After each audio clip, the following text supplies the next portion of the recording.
আসসালামু আলাইকুম, আমি মেহেদী হাসান তুরস্কের ইস্তাম্বুল শহর থেকে। তো আজকে আপনাদের সামনে আমি যে বিষয়টি নিয়ে আলোচনা করব সেটি হচ্ছে তুরস্কের স্কলারশিপ কেন্দ্রিক সবচেয়ে বেশি কোশ্চেন করা একটি টপিক নিয়ে।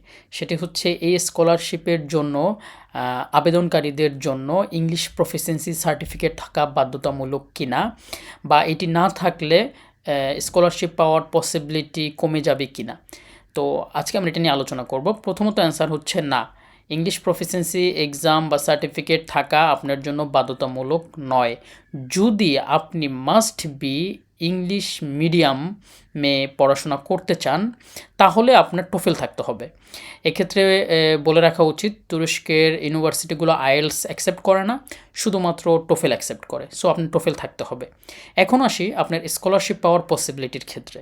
সো তুরস্কের গভর্নমেন্ট এই স্কলারশিপের মাধ্যমে যেই ডিপার্টমেন্টগুলো অফার করে থাকে এর ম্যাক্সিমামই হচ্ছে আপনার টার্কিশ ভাষায় তারা অফার করে থাকে ডিপার্টমেন্টগুলো।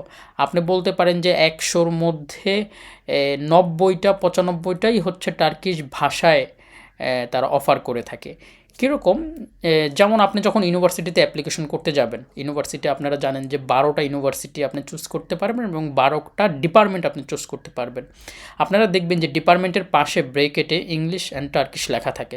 তো দেখবেন যে ম্যাক্সিমাম ইউনিভার্সিটিগুলা তারা ইংলিশ নয়, টার্কিশ মিডিয়ামের যে ডিপার্টমেন্টগুলো আছে সেগুলো আপনাকে অফার করতেছে। এবং ইউনিভার্সিটি মূলত কোটাগুলাই দিয়ে থাকে স্কলারশিপ কমিটিকে, যে আমরা টার্কিশ মিডিয়ামে অমুক ডিপার্টমেন্টের 3টা স্টুডেন্ট এই বছর আপনার স্কলারশিপ কমিটি থেকে আমরা চাই বা আমরা নিতে পারবো। সো ইংলিশ প্রফিসিয়েন্সি না থাকলে আপনার কোনো সমস্যা নাই।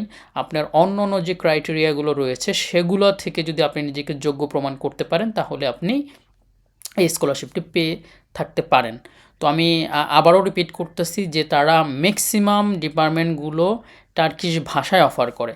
সো ইংলিশ প্রফিসিয়েন্সি না থাকা এটা কোনো ম্যাটার না। এখন আসি যে তাহলে আপনি তো টার্কিশ ভাষা জানেন না, আপনি কীভাবে পড়াশোনা করবেন?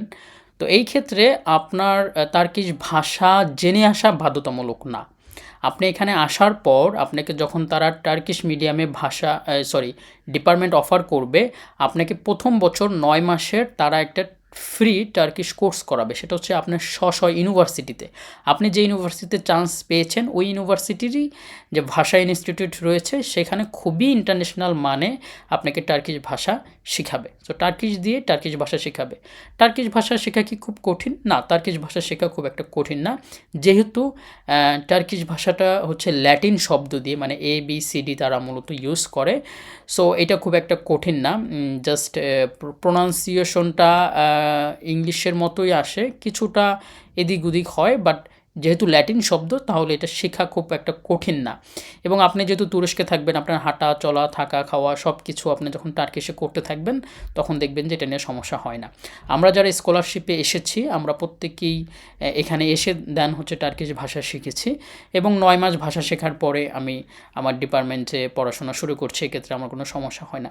এবং এই টার্কিশ ভাষা নিয়েই অনেকে অনেক ভালো রেজাল্ট করেছে। আমাদের অনেক ভাইরা তার ফ্যাকাল্টিতে ফার্স্ট হয়েছে, ডিপার্টমেন্টে ফার্স্ট হয়েছে, এবং আমি নিজেও টার্কিশ ভাষায় পড়াশোনা করে আমি আমার ডিপার্টমেন্টে ফার্স্ট হয়েছিলাম। সো প্রথম ইয়ারটা একটু কষ্ট হবে, কিন্তু পরবর্তীতে আপনি এটার সাথে অ্যাডজাস্ট হয়ে যাবেন, খুব একটা সমস্যা হবে না।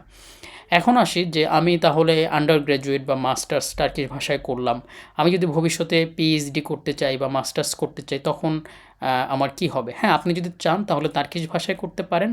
আপনি যদি চান তখন আপনি ইংলিশে করবেন, তাহলে তখন আপনি একটা ইংলিশ প্রফিসিয়েন্সি এক্সাম দেবেন, কোনো সমস্যা নাই। এবং টার্কির যে সার্টিফিকেট তার যে ECTS সিস্টেম, সো এটা ইউরোপে খুবই স্ট্রংলি অ্যাকসেপ্টেবল। সো টার্কিশ সব সার্টিফিকেট মার্কশিট ইউরোপে অ্যাকসেপ্টেবল। যদি আপনি টার্কিশ ভাষায় পড়াশোনা করেন তাহলে শুধুমাত্র তখন আপনি একটা প্রফিসিয়েন্সি এক্সাম দিবেন, টোফেল দিবেন। টার্কিতে আপনি টোফেল আইএলস সবই দিতে পারবেন। এগুলো দিয়ে আপনি তখন আপনার ভবিষ্যৎ পড়াশোনা ইংলিশ মিডিয়ামে করতে পারবেন। সো এই হচ্ছে আপনাদের ভাষা নিয়ে যত কোশ্চেন, সেটা নিয়ে হচ্ছে আমার অ্যান্সার। আশা করি এটা আপনার বোঝার জন্য এনাফ হবে, বা এর পরবর্তীতে আপনাদের কোনো কোশ্চেন থাকলে আমাদের ইউটিউবের চ্যানেলের নিচে আপনারা কোশ্চেন করতে পারেন। আমরা পরবর্তী ভিডিওতে এটার আপনাদেরকে অ্যান্সার দেব।